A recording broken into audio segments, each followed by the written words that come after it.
အားလုံးပဲမင်္ဂလာပါဗျကျွန်တော်ဒီတစ်ခေါက်မှာတက်မှန်မိတ်ဆက်ပေးမယ်မြေခွက်လေးကတော့ကလောမျိုးအမက်ခွန်ရက်ကွက်စီအောင်လမ်းပေါ်မှာတည်ရှိတဲ့အင်းလေးတစ်လုံးနဲ့ကျွန်တော်မိတ်ဆက်ပေးမှာဖြစ်ပါတယ်ခင်ဗျဒီအင်းလေးကိုဘယ်လိုလာလို့ရမလဲဆိုရင်ကျွန်တော်တို့ကလောမျိုးမစီကနေကားဖြင့်10မိနစ်ဝန်းကျင်မယ်လာမှာဖြစ်ပါတယ်ပြည်အောင်စုလမ်းမကနေဆိုရင်လည်း10မိနစ်ဝန်းကျင်မယ်လာမှာဖြစ်ပါတယ်ခင်ဗျဒါတော့ရက်ကွက်ခွန်ရဲ့လမ်းမကြီးဖြစ်ပါတယ်ရှေ့မှာမြင်နေရတာကတော့ကလောဆေးဘာပိုင်းဟိုတယ်ဖြစ်ပါတယ်ခင်ဗျခြံလေးရဲ့အခြေကတော့မျက်နှာစာပေ30အရှေ့နောက်ပေ90အကျယ်မှာတည်ရှိတဲ့ခြံခွက်လေးဖြစ်ပါတယ်မြို့မြေ105 106ထွက်ထားပြီးသားပါ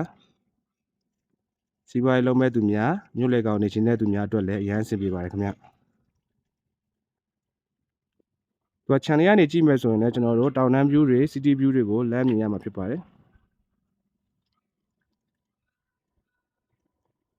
ဟုတ်ကဲ့